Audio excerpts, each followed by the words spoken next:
विचार, और विचारों का जब टकराव होता है तो हर भ्रम छंट जाता है। आज तक पर हम ऐसे ही दो लोगों को एक मंच दे रहे हैं जिनके विचारों में टकराव से भी कोई नया विचार ही जन्म लेता है। हमारे साथ एक तरफ है जावेद अख्तर, दूसरी तरफ है तारिक फतेह। बहुत बहुत स्वागत है आप दोनों का।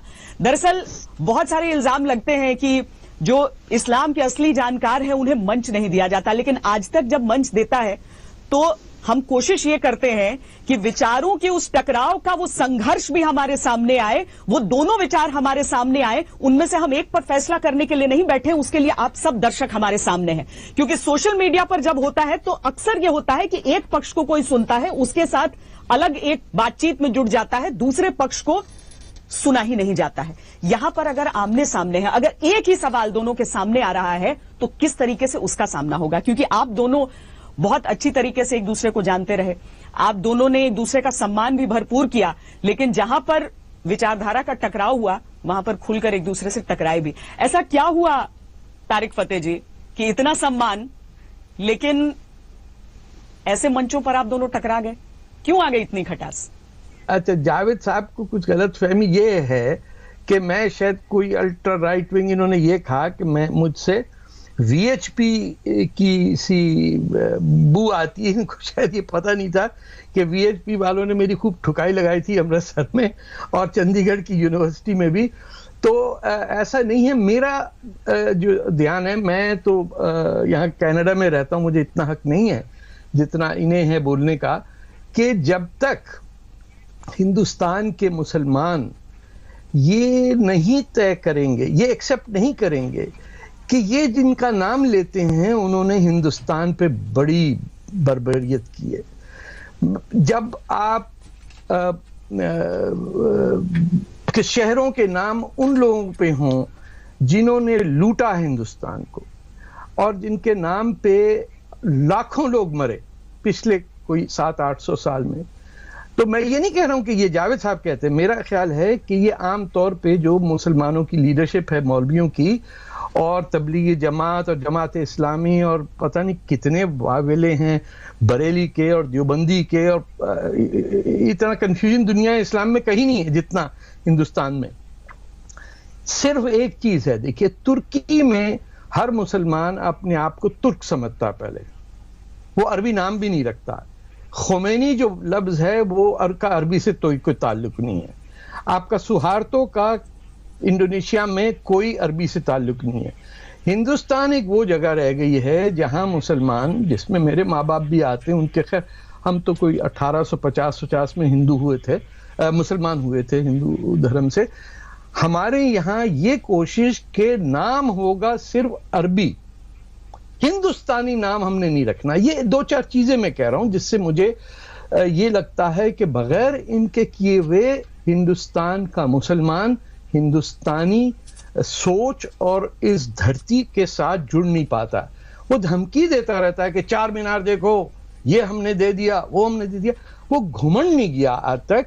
और मैंने जहां पैदा हुआ, जहां जिंदगी के पहले 30 साल काटे, मैंने उस उर्दू कल्चरल इंपीरियलिज्म को अपने सामने आंखों से देखा कि सिंधी जबान का कत्ल, बलोची का कत्ल, बंगला का कत्ल उसी जबान से हुआ जिस जबान से हिंदुस्तान में आज मुस्लिम जो लेफ्ट विंग के हैं वो भी एसोसिएट करते हैं। तरक्की पसंद मुसन्निफीन का, कम्युनिस्ट पार्टी का भी देख लीजिए तो सीपीआई में अधिकारी साहब ने बहुत सारे टॉपिक एक साथ कर दिए तो बड़ा मुश्किल हो जाएगा। अच्छा, नहीं, एक एक करके जी एक एक टॉपिक को लेके चलते हैं। और ये जो है आमतौर से शायद आज जो लोग ये देख रहे होंगे तो समझेंगे कि हाँ, तो पता नहीं इनमें क्या टकराव होने वाला है और क्या शोले उड़ेंगे। ऐसा हम कुछ नहीं करने वाले, हम आराम से बात करेंगे और रीजनेबल बात जी। देखिए, सबसे पहले आपने कहा हिंदुस्तान के मुसलमानों को ऐसा सोचना चाहिए, तो इसमें आपने ये तय कर लिया कि हिंदुस्तान के जो मुसलमान हैं वो मोनोलिथ हैं, कि सब एक साथ ही सोच सकते हैं। अरे भाई, हर कम्युनिटी में तरह तरह के लोग होते हैं, वो हिंदू कम्युनिटी हो, क्रिश्चियन कम्युनिटी हो, पारसी हो, जू हो, इवन इजराइल में आप देखिए जो छोटा सा मुल्क है उसमें तरह तरह के ख्यालात के लोग हैं। बिल्कुल। तो उसी तरह से हिंदुस्तान तो बहुत बड़ा मुल्क है, 20 करोड़ आदमी, मतलब तकरीबन पूरा वेस्टर्न यूरोप समा जाए इतने तो मुसलमान हैं हिंदुस्तान में। तो इनके एक विचार तो नहीं, इनमें हर तरह के लोग। तो हिंदुस्तान के मुसलमानों को सोचना चाहिए ये स्टेटमेंट ठीक नहीं है, पहले एक बात। दूसरे कि एक मैं श्वेता आपको भी जरा एक बात कहूंगा, आपने शुरू में कहा इस्लाम को जानने वाले, मैं पहले आपको बता दूं मैं इस्लाम को बिल्कुल नहीं जानता। मुझे बहुत मोटी मोटी बातें मालूम है इस्लाम के बारे में, और इतना काफी मालूम हो गया है कि मैं रिलीजन छोड़ दूं, इतना मालूम हो गया मुझे। मैं किसी रिलीजन पे बिलीव नहीं करता हूं। जिन लोग, मेरी इनकी दोस्ती कहां से शुरू हुई तारिक साहब से, मैंने इनकी किताब पढ़ी chasing a mirage, the Jew is not my enemy. मैंने कहा ये तो कमाल के इंसान है, क्या उम्दा लिखते हैं। इनके मैंने वो आर्टिकल भी पढ़े, इनके स्टेटमेंट भी पढ़े जो इन्होंने फंडामेंटलिस्ट के खिलाफ, ISI के, तालिबान के, इनके खिलाफ। हम लोग तो इनके यहीं से एडमायर हुए, मोहब्बत की हमने बगैर मिले इनसे, और हम आपको क्यों एडमायर करते रहे, और आज हमें आपसे क्यों शिकायत है। देखिए, सेकुलर होने का मतलब यह है कि हम कम्युनलिज्म को बर्दाश्त न करें, हम रिएक्शनरी फोर्सेस को बर्दाश्त न करें। आज भी हम इनके खिलाफ है। मेरा पार्लियामेंट में जो आखिरी स्पीच थी, सुन लीजिए मैंने इन लोगों के बारे में क्या कहा। मैंने सुनी है नहीं कि आप सिर्फ एक तरफ के फंडामेंटलिस्ट देखिए। आपने अभी मैं इसको एक्सप्लेन कर दूं ना कि क्यों। मैं देखिए जावेद साहब, अर्ज ये है कि मैं, अगर आज दुनिया के ये जो मुसलमान हैं, कोई 2 बिलियन हैं, जितने भी हैं, इनमें 10% अगर फंडामेंटलिस्ट हो गए तो ह्यूमन सिविलाइजेशन खत्म हो जाएगी। क्योंकि आप तो सच बोल रहे हैं। ना मेरी बात सुने सर, प्लीज। मेरी बात तो सुन लेना सर। देखिए, मैं एग्जांपल दे रहा हूं आपको। अगर तामिल इलाम सेपरेटिस्ट या खलिस्तानी ये रेडिकल हो जाते हैं तो एक बस छोटे से हिस्से में अफरा तफरी मचेगी। ये जो आपकी हमारी एंसेस्ट्रल कम्युनिटी है, इसके अंदर आप ये देखिए कि जितने पढ़े लिखे होते जा रहे हैं लोग, उतने ही रेडिकल होते जा रहे हैं। मेरे सामने आज तक कोई अनपढ़ मुसलमान रेडिकल दिखा ही नहीं मुझे, ना हिंदुस्तान में, ना पाकिस्तान में, अफगानिस्तान। मैंने आज तक, तभी तो हमारे यहाँ गांव में आज तक अभी कोशिश कर रहे हैं, लेकिन गांव में कम्युनलिज्म नहीं है। ये तो शहर का मामला, अनपढ़ हिंदू भी कम्युनल नहीं होते। देखिए, मेरी सुन ले, 1-2 मिनट दे दे मुझे भी। इल्जाम आप ये था कि मैं VHP की तरफ से बोल रहा हूं। मुझे एतराज ये है कि हिंदुस्तान, मेरे पिछले 20, 25, 30 साल के अंदर जो मैंने सोचा, 1965 की जंग के बाद हिंदुस्तान की एक तारीख है जो दुनिया में यूनिक है, और मुझे हिंदुस्तान का हिंदू राष्ट्र बनना में कोई प्रॉब्लम नहीं है। जब मुसलमान इंग्लैंड में, अमेरिका में ओथ ले रहे हैं रानी के ऊपर, ये जितने भी इसे पे गए हुए हैं मुसलमान रेडिकल, तबलीगी जमात वाले या मुस्लिम ब्रदरहुड या जमात इस्लामी, ये सब यहां आके रानी पे कहते हैं कि भाई साहब, हम, रानी अंग्रेज होगी, हम उसके नौकर हैं, ये सब लेते हैं।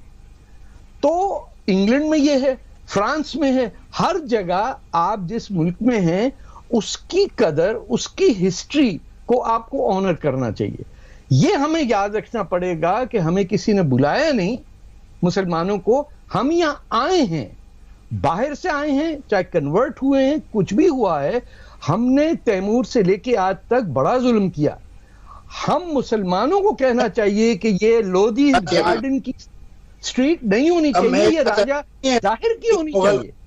सर, मैं एक बात आपसे पूछूं, आपका हिंदुस्तान की हिस्ट्री और पर्टिकुलरली जो मुस्लिम एरा है, उसका सोर्स ऑफ इंफॉर्मेशन क्या है? जाहिर है कि अकबर के वक्त ना आप थे ना मैं था, तो हमने पढ़ा ही है ना। तो दोनों साइड का पढ़ा है। हाँ, यू नेम तैमूर का तो मुझे पता। देखिए, तैमूर का, बाबर का, औरंगजेब का हमें सब पता है। मैं तैमूर का नाम लिया ना, मैंने बाबर का नाम लिया। मैं नाम ले रहा हूं ना, मैं ले रहा हूं का शाहजहां। आपने इनके बारे में अपने बच्चों का नाम तैमूर रखा है। नहीं, मैं कह रहा हूं कि आज भी जावेद साहब, आज भी अपने बच्चों का नाम तैमूर रख रहे हैं ना लोग। औरंगजेब, औरंगाबाद नहीं करता, और तैमूर ने कभी दिल्ली में बैठ के हुकूमत भी नहीं की है। सवाल ये पहाड़ लगा दिए, दिल्ली से क्या फर्क पड़ता है? तक्षशिला को क्या हुआ? ये बात फेयर नहीं। मैं आपसे पूछ रहा हूं कि अकबर, जहांगीर, शाहजहां के बारे में आपने किस हिस्टोरियन में पढ़ा? कौन है वो हिस्टोरियन जिसने आपको नॉलेज दी? अकबर या शाहजहां जो हैं, उनके ऊपर तो कोई ऐसा एंटी इंडियन वो इल्जाम भी नहीं लगता है। ये तो हिंदू माओं के बेटे थे। मैं तो कहा जाता है कि मुगलों ने प्लंडर किया, और इससे ज्यादा गलत बात नहीं है कि अकबर से लेकर शाहजहां तक कोई प्लंडर किया गया। मैं बाबर की बात कर रहा हूँ, मैं बाबर की बात कर रहा हूँ और औरंगजेब की। ये दोनों लानत बाबर की करते हैं, हम बाबर के फैन नहीं है। मेरी भी सुन लीजिए सर जी, ये आप हिस्ट्री जो है, हिस्ट्री के सेंस में देखिए। जब आप अलेक्जेंडर द ग्रेट कहते हैं तो क्यों कहते हैं कि अलेक्जेंडर वहां से हिंदुस्तान तक आ गया? हमारे तो पंजाब पे हमला किया, हम तो नहीं कहते, हमने तो भगा दिया उसे। अच्छा, उस वक्त ने मार के भगाया, पंजाबी था, हमने मार के भगाया बहुत लोगों को। हमारे राजा रंजीत सिंह, महाराजा रंजीत सिंह ने भी मारा। मुझे भी तो बोल लेने दीजिए तारिक साहब। हकीकत ये है कि प्लीज लेट मी से समथिंग। हकीकत ये है कि हम हिस्ट्री के अलग फॉर्म, एक था अश्वमेध यज्ञ हमारे मुल्क में होता था। वो क्या होता था कि एक यज्ञ किया जाता था और घोड़ा एक छोड़ते थे। अब ये घोड़ा जहां जहां जाएगा वो राजा की जमीन है, और अगर कोई रेजिस्ट करेगा जंग हो जाएगी। अब आज हम ऐसा करेंगे, घोड़ा छोड़ दें कहीं नेपाल की तरफ, भूटान की तरफ, पाकिस्तान की तरफ, बांग्लादेश की तरफ, तो लोग कहेंगे भाई क्या कर रहे हैं। लेकिन वो एक पाकिस्तान की तरफ उस जमाने में एक्सपेंशनिज्म पूरी दुनिया में इसी तरह होता था। तो अब आप उसे 20th सेंचुरी 21st सेंचुरी की सेंसिबिलिटी से देखेंगे तो जाहिर है गलत लगेगा। मेरी सरार सुन, हिंदुस्तान ने कभी घोड़ा नहीं भेजा कहीं भी। हिंदुस्तान ने घोड़ा ईरान में भेजा, कभी नहीं। ये आपस में, हम आपस में ही लड़ते थे। हमारा प्रॉब्लम ये है कि हम आपस में लड़ते रहते हैं। और ये अश्वमेध यज्ञ तो चलता रहता है सर। अरे मेरे भाई, ये वैशाली और मगध की जो थी वो दुश्मनी थी। तो ये उस जमाने में यही सब होता। उसे आज आप कंटेम्पररी सेंसिबिलिटी पे तोड़ेंगे तो अजीब होगा। मैंने तो आज तक आपसे बाबर की तारीख में कुछ नहीं सुना है। जहांगीर की तारीख आपको में वो कौन सा जमाना था? आपने हिस्ट्री नहीं पढ़ी है तारिक फतेह साहब। अरे सर, ये पता जमाना उस वक्त का था जब नाम लीजिए नालंदा। सर नालंदा नालंदा जो है अकबर ने, जहांगीर ने, मैं सिर्फ अकबर और शाहजहां और जहांगीर की बात कर रहा हूं। उससे पहले खिलजी ने जला दी, और मुसलमानों ने क्या किया? खिलजी पे नाम पे रेलवे स्टेशन का नाम रख दिया। किसने कहा था इलाहाबाद नाम रखे? एक अल्लाहाबाद कैसे पड़ गया नाम इलाहाबाद? देखिए वन में बात नहीं होगी। अब मैं आपको खिलजी के बारे में बताऊं। अगर हिस्ट्री संजीदगी से आप पढ़ते, ये इस तरह से आपको नहीं सुनाया नहीं होता, तो आपको मालूम होता कि ये जो अलाउद्दीन खिलजी है, जिस वक्त ये था, उस वक्त सबसे बड़ा खतरा हिंदुस्तान को था मंगोल से। बिल्कुल। और अच्छा, ये एक बिल्कुल बैंकरप्ट हालत में इसने अपने चचा से छीनी थी सरकार। बिल्कुल ऑलरेडी है। तो इसने ये पूछा कि करे क्या? Alauddin Khilji is the first man in the world जिसने कंट्रोल किया प्राइसेस को, कि उसने ऑर्डर दिया कि सारा अनाज सरकार को बेचा जाएगा और फिर सरकार डीलर्स को देगी प्राइस पे, और सिर्फ इतने परसेंटेज प्रॉफिट पे बेच सकते हो। फिर उसने सब्जी तरकारी के साथ ये किया, फिर उसने कपड़े के साथ ये किया। उसने कंधार में जो हमारी सरहद थी वो यहाँ नहीं थी, हमारी सरहद, हिंदुस्तान की सरहद कंधार पे थी, अफगानिस्तान हमारा हिस्सा था। वहां पर किले बनवा के 4 मरतबा मंगोल इन्वेजन को रोका है। तो मंगोल आगे होते बताइए ना, हिंदुस्तान की तारीख मिटा दी। 3 महीने तक यूनिवर्सिटी जलती रही, सारे बुद्धिस्ट जो टीचर्स थे वो भाग गए, 3 मिलियन बुक्स जला दी। अरे मंगोल क्या करता था? जब क्रिश्चियन मिशनरी ने हमला किया था ग्रीस पे, तो उन्होंने सारा लिटरेचर जला दिया, सारी लाइब्रेरी जला दी। लेकिन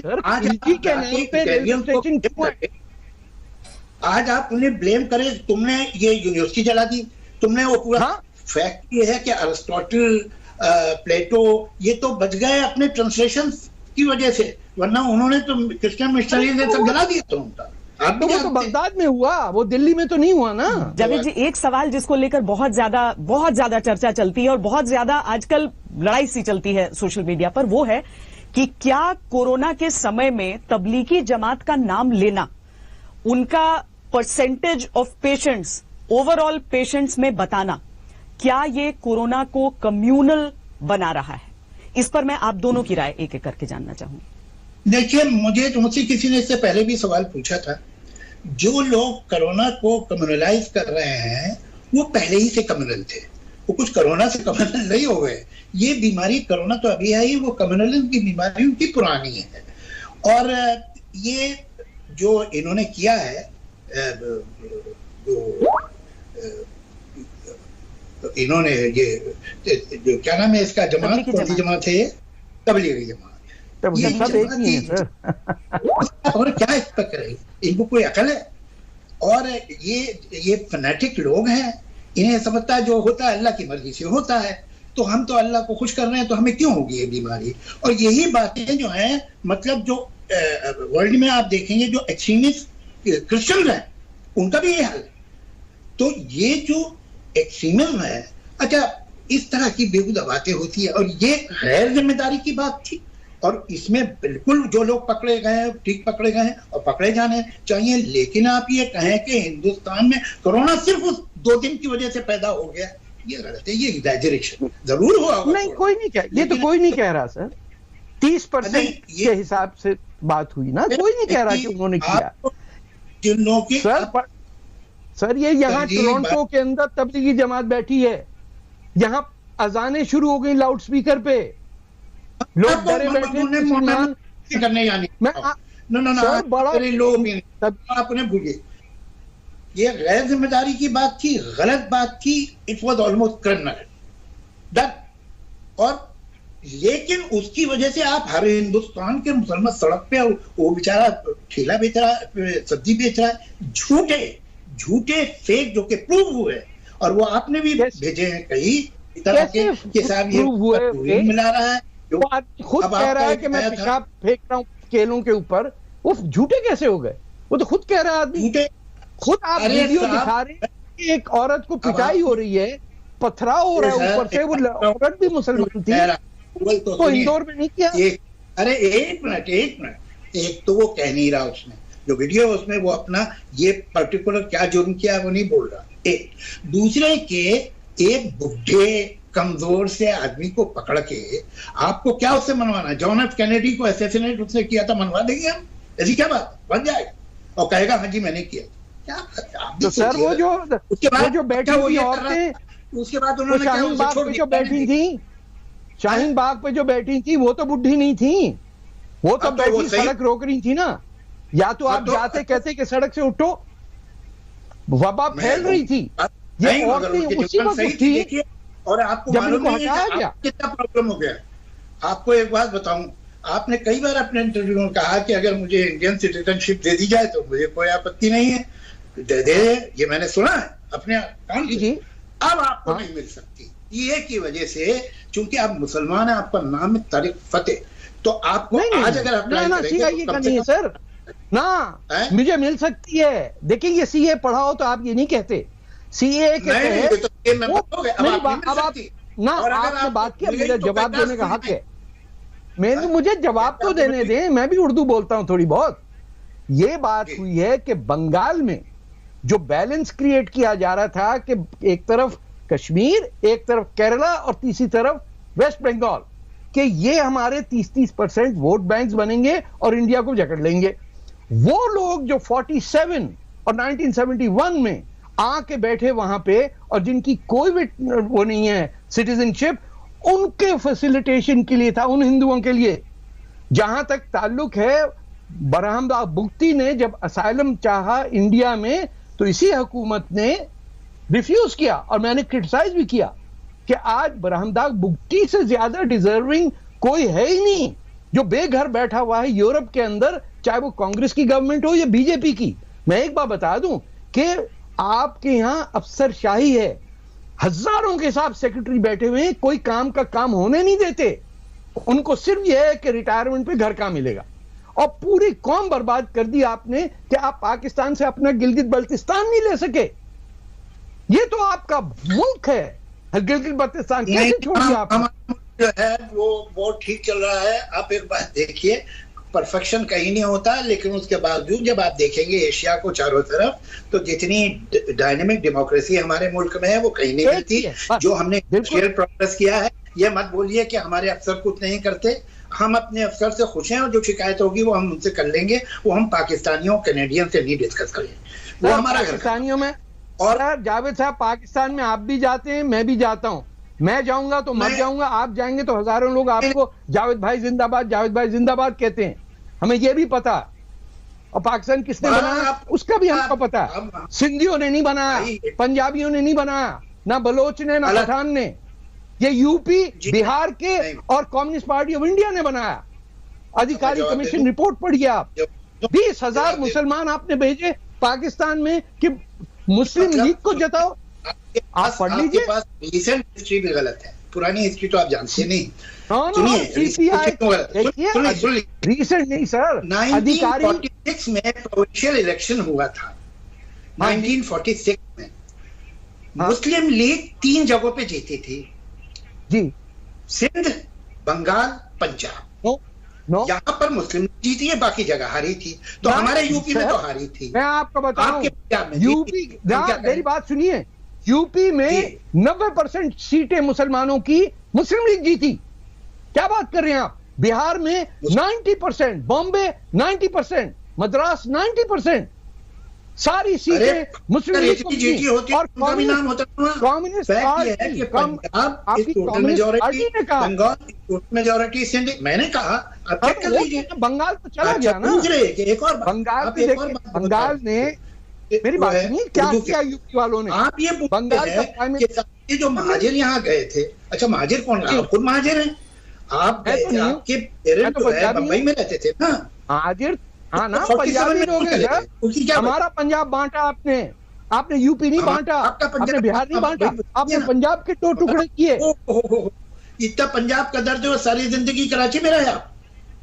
और कौन बैठा हुआ पाकिस्तान में? उर्दू कैसे आ गई पाकिस्तान की जबान? उर्दू कैसे हो गई? उर्दू कैसे है पाकिस्तान की जबान? हमारी मेजॉरिटी जबान बंगला थी। बंबई से गए। अच्छा, उसके बाद सुनिए, आपने पाबंदी लगाई कि अभी देखिए हम दोनों एक दूसरे के साथ बोल रहे हैं। चलिए आप बोलिए, फिर मैं हम दोनों को नहीं, मैं आपसे ये कह रहा हूं, मुझे मौका दीजिए। ओके, बोल लीजिए। अच्छा, मुझे बिस्मिल्लाह करें, बिस्मिल्लाह करें। एक मौका तो देंगे, वरना आप ही बोलते रहिए, ऐसा ना कीजिएगा। आप बोलिए पहले। ना, आप बोलिए, यू आर वेलकम। अच्छा, मैं बोलूं? जी जी जी जी। मैं ये जानना चाहता हूं कि ये किस्सा क्या है। ये आप महाजिरों को इल्जाम देते रहते हो, महाजिर तो आप खुद हैं। आप बंबई से कराची आके, मैं तो कराची में पैदा हुआ, पंजाबी, मैं कहां से महाजिर हो गया? मैं नहीं महाजिर हुआ। आप, मेरी फैमिली लाहौर की है, मैं कहां से महाजिर हो गया साहब? ऐसे तो कलकत्ता में चिन्होटी कराची क्यों गए? लाहौर चले जाते। आप कराची में सारी जिंदगी, मैं रहा हूं लाहौर, आपने जीने दिया। आपने पंजाब में उर्दू को याद रखिए, आपने पंजाब में पंजाबी जबान पे पाबंदी लगाई, यूपी से आके। हमने नहीं लगाई, नहीं भूलेंगे, हमने नहीं भूलेंगे। आपने बंगाल में बंगला पे पाबंदी लगाई। बांग्ला में पहले तो आप मत इस्तेमाल कीजिए, ये गलत, अनफेयर बात। मैं एक इंडियन हूँ, मेरा क्या लेना देना है कि वहां किसने कौन सी जबान कहां से लगाई? तो ये इंडियन ही आए थे, और कौन आए थे? इंडियन आए थे ना कराची में। आप जो सिंध में कौन आया? सिंधी जबान पे पाबंदी किसने लगाई? अच्छा, पश्तो पे पाबंदी किसने लगाई? अरे मेरे भाई, अब आप मुझे बोलने देंगे? मेरी इजाजत है? सॉरी, इजाजत है? प्लीज। बिल्कुल, मैं तारीफ। अब मैं बोलता हूँ। हकीकत यह है कि 65% तकरीबन पाकिस्तान की पॉपुलेशन पंजाबी है। हकीकत यह है कि पाकिस्तान की फौज एक पंजाबी फौज, मुस्लिम फौज है। वो उर्दू आज से नहीं बोल रहे हैं। पंजाब उर्दू पार्टीशन से पहले से बोलता था। हमारे जितने पंजाब से, अरे भाई एक मिनट कंप्लीट करने दीजिए ना मुझे बात। जो पंजाब से हमारे यहाँ भी रेफ्यूजी आप लोगों ने भेजे, शरणार्थी वहां से उनको भेजा आप लोगों ने, वो आज तक बेचारे उर्दू लिखते हैं। हमारे मनोज जी, धर्म जी, अमरीश पुरी, ये सब वहां के लोग थे, वो आज भी उर्दू लिखते हैं। प्राण साहब उर्दू लिखते थे, सारे उर्दू ही जानने वाले। आज आप दिल्ली में किसी भी रेफ्यूजी फैमिली से पूछेंगे तुम्हारे दादा कौन सी जबान लिखते पढ़ते थे, कि जी हमारे ग्रैंडफादर या ग्रेट ग्रैंडफादर टाइम गुजर गया। हम बाकी पंजाबी जो थे इडियट थे, बीच में बोल नहीं नहीं नहीं, ये नहीं, ये गलत बात। पहले मेरी बात पूरी सुन। तो पंजाबी तो उर्दू पढ़ता लिखता पहले से ही था। उर्दू में 20वीं सेंचुरी में मेजर कंट्रीब्यूशन पंजाबियों का है। मैं तो यूपी का हूं, लखनऊ का हूं, मैं आपको बोल रहा हूं, मैं लखनऊ का उतना बड़ा कंट्रीब्यूशन नहीं मानता जितना पंजाब का। जो और पार्टीशन से पहले कितने बड़े बड़े राम सिंह बेदी, कृष्णचंद्र, फैज अहमद नदीम कासमी, ये सब पंजाबी तो थे। तो पंजाब में तो उर्दू पहले से थी, उसको कौन इंपोज करेगा? एक दूसरे के लियाकत अली खान जो यूपी का था, जब भाई ये देखिए, अब ये फेयर बात नहीं है, मैं तो चुपचाप सुनता हूं आपकी बात, आप बीच में बोल रहे हैं। लियाकत अली खान जो महाजन था, जब उसको गोली मार दी गई, उसके बाद तो फिर पंजाब का राज हो गया और पंजाबियों का राज हो गया।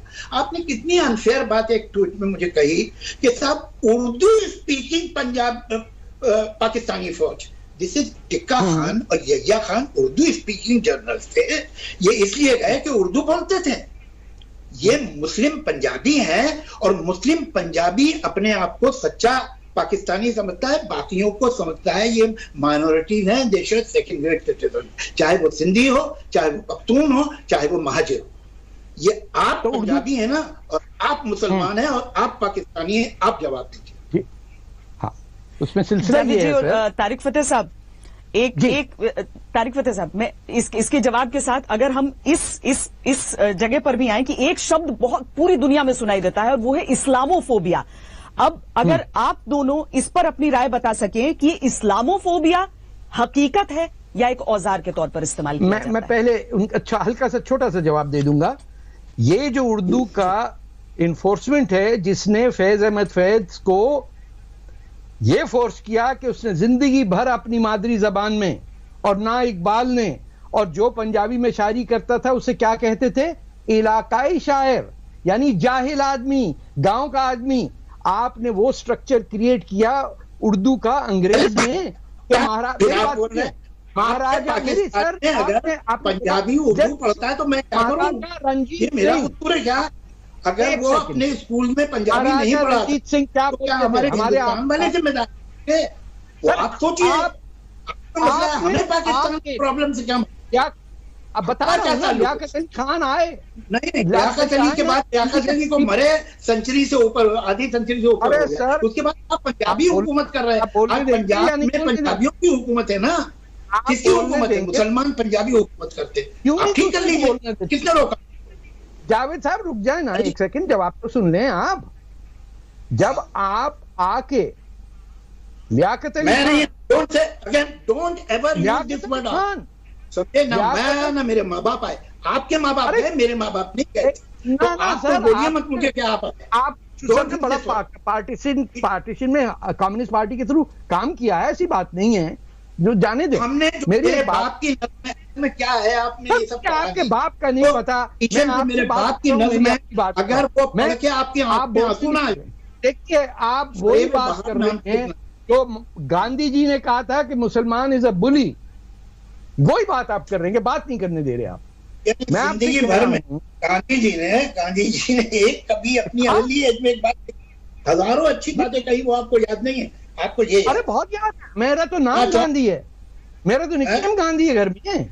मैं आपसे बता रहा हूं कि जो हालत की है, मतलब आपकी गांधी जी ना, मेरी बात सुने ना, लियाकत अली खान पाकिस्तान में पैदा हुए, ना मोहम्मद अली जिन्ना, दोनों इंडिया से आए। और पाकिस्तान में लियाकत अली खान ने उर्दू नाफिज की, और कहां कैपिटल बनाया? ढाका में नहीं, जहां मेजॉरिटी पाकिस्तानी थे, वहां सैयद सोहरवर्दी की एंट्री बैन की, और बंगला पे पाबंदी लगा के उर्दू जबान नाफिज की, जो आज तक 1952 जनवरी 8 का दिन मनाया जाता है यूनाइटेड नेशन में, of the mother international mother tongue day. आपने सिंध में सिंधी जबान पे पाबंदी लगाई लियाकत अली खान ने। सारे ये आपके जो सिविल सर्वेंट्स थे भर के आए, फिर उसे डाला गया। तो ठीक है तारिक फतेह साहब, हम पाकिस्तान से निकलकर अपनी बड़ी चर्चा, पाकिस्तान को छोड़ दें अभी। तारिक फतेह साहब, नहीं निकल पाते। पाकिस्तान को छोड़कर मैं आपसे इस्लामोफोबिया पर आपकी राय जानना चाहती हूं। क्या यह हथियार के तौर पर इस्तेमाल होता है या यह सच में हकीकत है? इस्लामोफोबिया से तो मुसलमान डरते हैं साहब। ये अगर इस्लाम आ गया कहीं तो मुसलमानों का हशर क्या होगा? सीरिया के अंदर 5 लाख मुसलमान ने मुसलमान को मारा है। ये तालिबान किसको मारता है? ये जमीयतुल अहले हदीस और ये दियोबंद वाले और बरेलवी वाले किसको मारते हैं? हिंदुओं को मारते हैं? नो, ये जुम्मे के जुम्मे दुआ मांगते हैं हर इंडिया की मस्जिद में, या अल्लाह हम मुसलमानों को फतह नसीब करे कौमुल काफरीन से, और आप उसको टैक्स का पैसा देते हैं। इस्लामोफोबिया की बात कर रहे हैं आप। अब कितने लोग मारेंगे कि हम डर जाएं इस्लाम से? इमाम हुसैन को मारा आपने भगा भगा के, जो सिंध में महाराजा राजा राहिब ने हमें पनाह दी, उसको काफिर कह दिया। आपका किस्सा क्या है सुनिए। एक बात तो आप मिलियन मुसलमान मारे। तारिक साहब, contradicting you, please understand it. First of all, ये जो उम्मा है जिस पे आपने लिखा है और हम तो आपकी बात की दाद दे रहे हैं, वो जो चेजिंग द मिराज है कि भाई दुनिया में कोई मुस्लिम ब्रदरहुड है ही नहीं, बकवास है। कोई उम्मा के पैन इस्लामिक ब्रदरहुड बकवास है। यही तो आपने कहा। मैं तो खुद कहता हूँ ये बात, मानता हूँ आपके, और मुझे बड़ी खुशी हुई कि आपने लिखी। अब उसके बाद तलवार है वो नहीं मानता, वो मार देता है। अभी नहीं चलेगा, अभी पहले मुझे पूरी बात करने दीजिए। तो उसके बाद एक सांस में आप ये भी कहते हैं जो कि हम दाते थे कि करेक्ट। उसके बाद अगर टर्की में कोई आदमी किसी पे जुल्म कर रहा है या कोई आईसिस वाला मार रहा है तो आप मुझे क्यों बोल रहे हैं? मेरा क्या तो नहीं कह रहा। आपने बोला ना कि ये लोग एक नहीं है, और मैं कभी नहीं एक नहीं, लेकिन आप कभी मैंने इल्जाम नहीं लगाया सर। मैं तो आपकी बड़ी इज्जत करता हूँ क्योंकि आप की बात ना सर, मैंने तो आपके कुछ भी नहीं बोला। आपने कहा मैं वीएचपी का आदमी हूँ, जिन्होंने मेरी ठुकाई की वो आप। मैं कहा, मैं फिर कहूंगा, मैं समझ रहा हूँ मुझे तो होटल में बंद करके मारा। देखिए, अब आप एक ट्वीट करते हैं, समझे मुझे, देवास में ऐसा करें, देवास में एक मुसलमान आदमी जिसने दीपक नाम के एक हिंदू लड़के को कुल्हाड़ी मार दी, ये आपने ट्वीट किया। देवास में ऐसा हुआ, आपने किया था ना ट्वीट? मुझे मुझे इराक के बारे में जिसको लिंच कर दिया गया था, मोहम्मद अफजल के बारे में जिसे जिंदा जला दिया गया था, तबरेज अंसारी के बारे में जिसे 4 घंटे पेड़ से बांध के मारा गया था और उसके बाद 2 घंटे बाद पुलिस स्टेशन ले गए, 2 घंटे तक जख्मी हो पुलिस स्टेशन में पड़ा रहा, उसके बाद हॉस्पिटल में उसे ले गए, अगले दिन वो मर गया और पोस्टमार्टम रिपोर्ट ये है कि वो हार्ट अटैक से मरा। आपने कोई ट्वीट किया?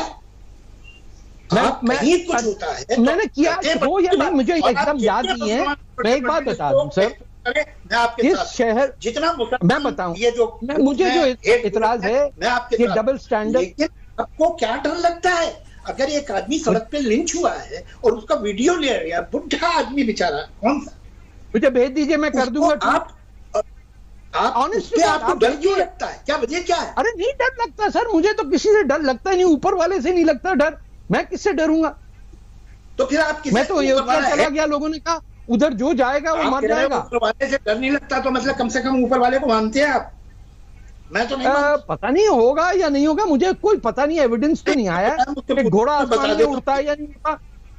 भाई लोग कहते हैं, माँ बाप कहते हैं, मैं क्या करूं? लोग कहते हैं घोड़ा आसमान में उड़ के गया, सड़क पे मारा गया, वो वीडियो है उसका। आपने कुछ कहा? आप भेज दे, मैं ट्वीट कर दूंगा सर। मैं प्लीज मैं कर दूंगा। मैं एक बात मुझे कर दे। मैंने आपसे कहा कि अगर मुझसे नहीं हुआ, मैं अगर डिफेंस करूं कल को इनको, इनमें से किसी मुस्लिम फंडामेंटलिस्ट को, तो गलत है, बिल्कुल नाजायज बात है। कोई ऐसा मेजर वाक़ा नहीं जिसमें मैं फौरन ट्वीट करके उसे मैं बताऊं क्यों मेरा इतराज क्या है। मैं देखता हूं कहीं भी, अरे यार 2 आदमियों में झगड़ा हो गया, उसका क्या है? इत्तेफाक से एक हिंदू था एक मुसलमान था, चलो भाई, अब उसको आप ट्वीट कर रहे हैं कनाडा में बैठ। क्यों? क्या एजेंडा क्यों नहीं कर रहे हैं? एजेंडा ये है कि लोगों को पता चले कि हम में घुमंड कितना है। जब ओवैसी साहब कहते हैं कि हमारे पास कागज नहीं है, हमें 15 मिनट दे दो, तो मैं एक्सपोज करूंगा। और मैं उस आदमी के खिलाफ नहीं हूं। अगर आप उन लोगों के खिलाफ सुनना है तो मेरी स्पीच सुनिए पार्लियामेंट में। 1 मिनट आप उनको मेरे साथ मत जोड़िए। आप मुझे ये बताइए कि अगर एक मजलूम आदमी सड़क पे मरा है, अगर वो हिंदू है हम उसके खिलाफ, अगर एक मुसलमान है तो भी हम खिलाफ है, मगर आप मुसलमान के नाम पे ये तरह नहीं बोलते। एक बात बता दीजिए पुराना। मैं इसका जवाब दे सकता हूं, जवाब तो देने की मौका देंगे ना आप। जब दिल्ली के बीच में जामिया मिल्ली इस्लामी और उस पर अल्लाह अकबर का साइन हो और वहां से शुरू हो सेक्युलरिज्म की लड़ाई, तो झूठ बोला जा रहा है। मैं इतना जानता हूं। बिल्कुल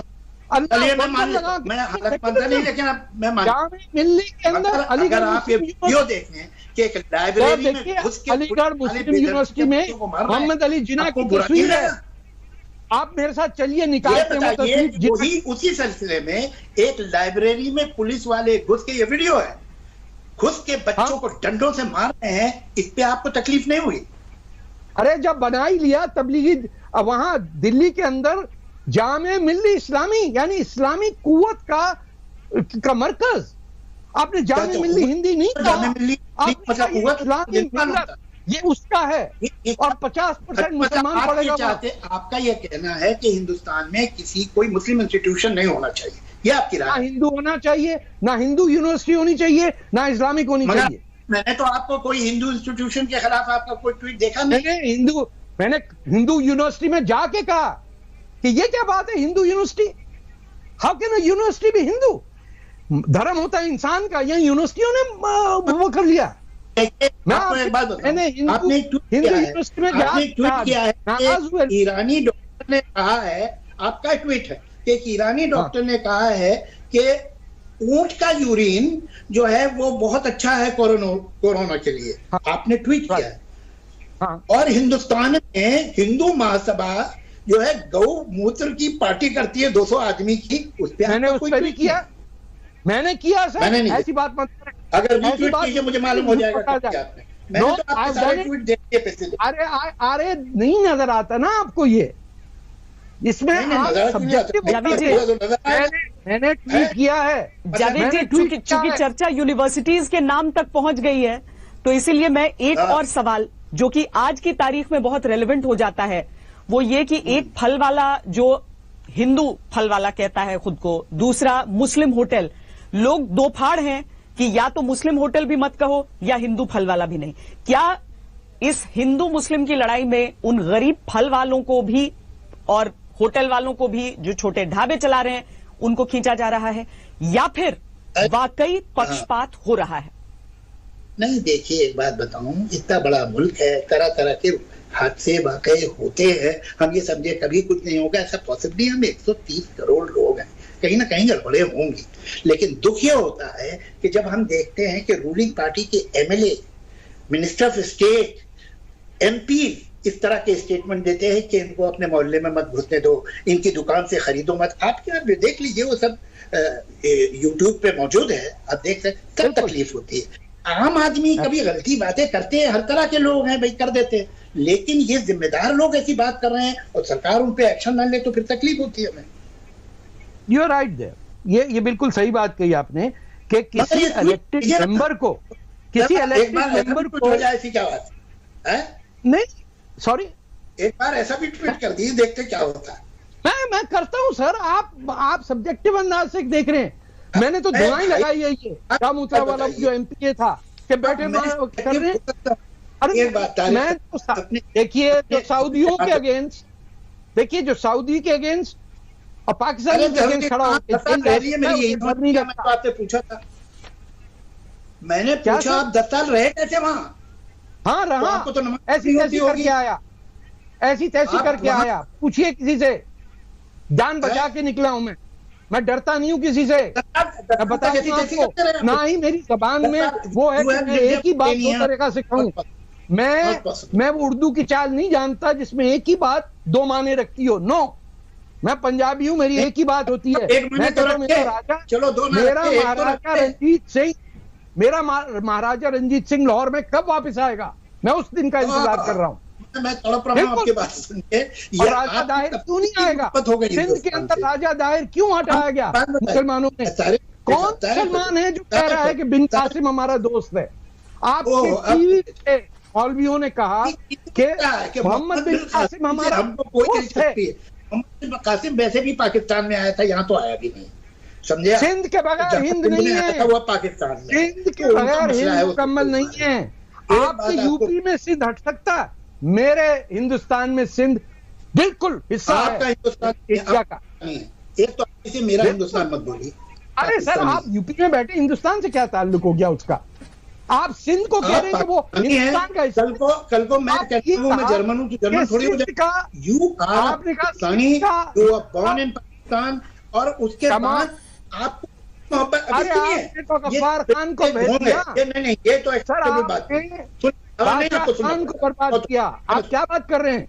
बादशाह खान को छोड़ के आए हैं आप लाहौर छोड़ के आए हैं, आप कसूर छोड़ के आए हैं, आप तक्षशिला छोड़ के आए हैं। आपने बर्बाद कर दिया हिंदुस्तान को, और आप कह रहे हैं कि कुछ नहीं किया हमने। आपने कहा भी कि सिंध का हिंद से ताल्लुक नहीं है। जी, जावेद अख्तर जी, माफ कीजिएगा, समय दरअसल खत्म और कैसे निकल गया है पता नहीं। मैं मुझे ये भी नहीं समझ में आ रहा है कि एक एंकर होने के बावजूद मुझे एक लिसनर होने में ज्यादा अच्छा लग रहा था आप दोनों की बातें सुनकर। लेकिन जावेद जी,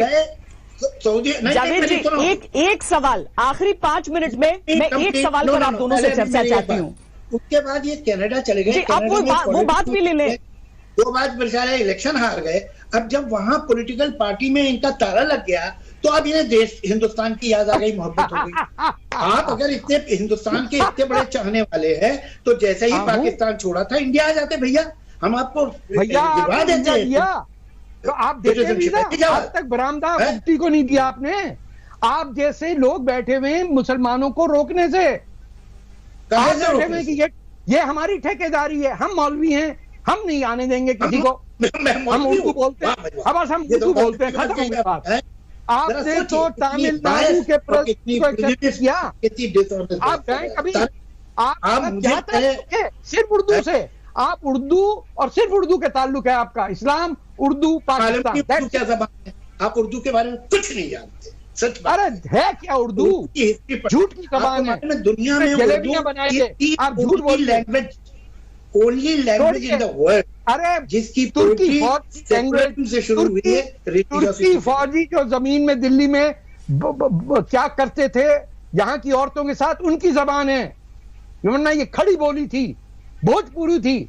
आपने उसको छोड़ के उसमें वो अल्फाबेट डाला जो आपको लैंग्वेज और डायलेक्ट में क्या फर्क है? आपने अपनाया, सच बात। आपने यही आपने स्क्रिप्ट उठाया तुर्कियों का। नहीं होती मेरे भाई, पंजाबी पंजाबी ये जबान आपने अपना देवनागरी में लिखी जाती। अब देखिए, अब चलो आप बोलते रहिए, चलिए बोलिए।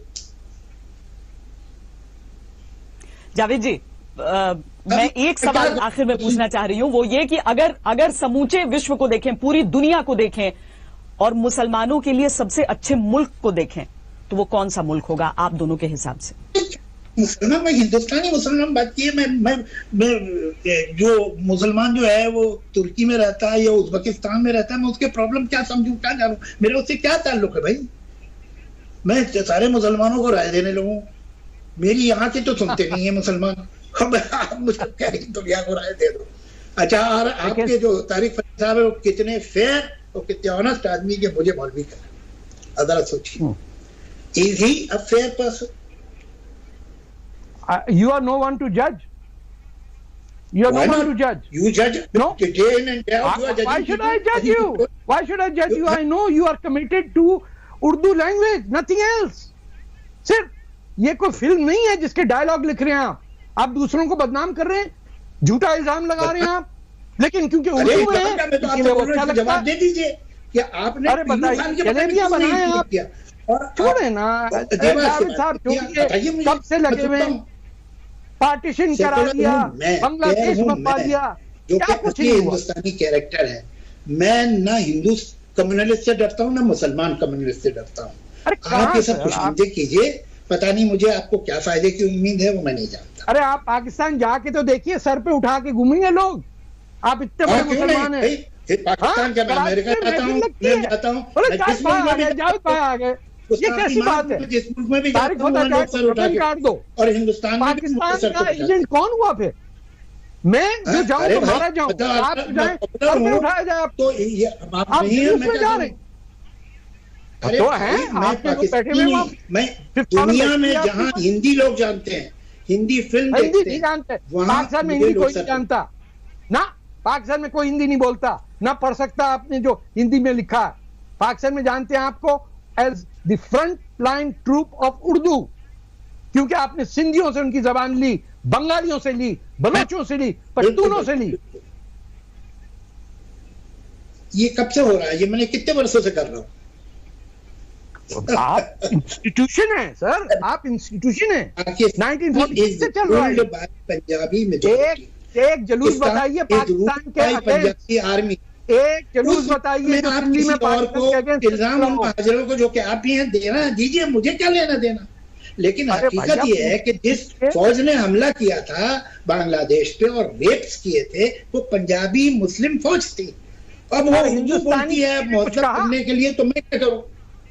भाई मैंने थोड़ी उनसे कहा कि तुम उर्दू पढ़ा करो। हिंदुस्तानी ने एक वर्ड बोला, वो जो प्रेसिडेंट थे आपके उस वक्त, उन्होंने इंदिरा गांधी से कहा इट्स एन इंटरनल मैटर, मारने दो बंगालियों को। कौन से? Not a single Indian, Fakhrul Ahmad जो थे, not a single Muslim leader condemned Pakistan for killing Mukti Bahini. जब जीत गया हिंदुस्तान तो सबने नज़्में लिखी। आपने कहा कि साहब इन्होंने जो नज़्में लिखी होंगी, इन्होंने जो नज़्में लिखी होंगी वो तो फतेह के बाद लिखी होंगी। चलो फतेह के बाद ही लिखी, हालांकि ऐसा नहीं था। फैक्ट तो ये है कि प्रीतीश नंदी जो हिंदुस्तान का मशहूर राइटर और जर्नलिस्ट है, और कैफी साहब, why the war was on, वो वॉर जोन में चले गए थे तुम। ना वॉर नहीं, मैं वॉर जोन की बात ही नहीं कर रहा हूं, मैं उस कत्लेआम की बात कर रहा हूं जो वॉर से पहले हुआ, जब पाकिस्तानी फौज थी। मुझे एक बताइए मुक्ति बाहिनी का वर्ड शब्द यूज किया हो किसी ने? एक नहीं था हिंदुस्तानी मुसलमान लीडर, सब पाकिस्तान के झंडे छुपाए बैठे थे। अब भी मिल जाएगी पुरानी दिल्ली में, जाके देख लीजिए। आप सही नहीं कह रहे, आप सही नहीं कह रहे, इसलिए कि सर मुझे पता है, देख के आया हूं। आप एक पाकिस्तानी होके हिंदुस्तान के कोई भी लोगों को इल्जाम लगाएं बांग्लादेश पे, जाति पे, तो अजीब बात। ये आपकी फौज थी जिसने जाके बांग्लादेश में रेप्स किए, ये आपकी फौज थी जिसने बांग्लादेश के लोगों को, उनकी फौज, हमारा पाकिस्तान फौज ने तो जाके बताया है, वो पाकिस्तान। तारिक फतेह साहब, जावेद अख्तर जी, बहुत बहुत इतना ही समय है हमारे पास आज इस चर्चा के लिए। हालांकि हम ब्रेक के बिना लगातार ये चर्चा करते रहे। आप दोनों की जो राय रही वो वाकई एक एक शब्द सुनने के बाद लोग अपनी विचार खुद बना सकते हैं। बहुत बहुत धन्यवाद।